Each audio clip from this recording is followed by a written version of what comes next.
Trump کی ہار چین اور جو روس ہیں ان کی جیت کیسے ممکن ہو گئی؟ ٹرمپ نے چینی صدر سے ملاقات کی اور چینی صدر کی تعریفوں کے پل باندھ دیے، ٹیرف بھی کم کر دیا۔ اربوں ڈالر کا سویابین جو امریکہ میں پڑا سڑ رہا تھا، چین کی منتیں کر کے اسے سویابین امپورٹ پر آمادہ کیا، ترلے کر کے ریئر ارتھ منرل کی چین سے ایکسپورٹ دوبارہ شروع کروائی۔ صرف چند ماہ پہلے چین کو دھمکانے والا ہر دھمکی سے واپس بیک فٹ پر آ گیا۔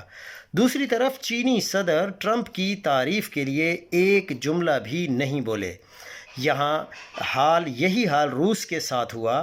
ٹرمپ نے پیوٹن کی خوب تعریفیں کی اور باوجود گرم جوشی کے پیوٹن ٹس سے مس نہیں ہوا۔ الٹا روس نے یوکرین میں زیادہ تیزی سے جھاڑو مارنا شروع کر دیا۔ پیوٹن نے ٹرمپ کی تعریف میں ایک لفظ بھی نہیں بولا۔ اب بھارت کے ساتھ بھی دھمکیوں کے بعد واپسی کا سفر شروع ہو چکا ہے۔ یہی حال ایران نے کیا۔ پہلے ایک ایک دن پر دھمکیاں مل رہی تھیں، اب مکمل خاموشی ہے، بلکہ ایران اب امریکہ سے ہرجانہ مانگ رہا ہے۔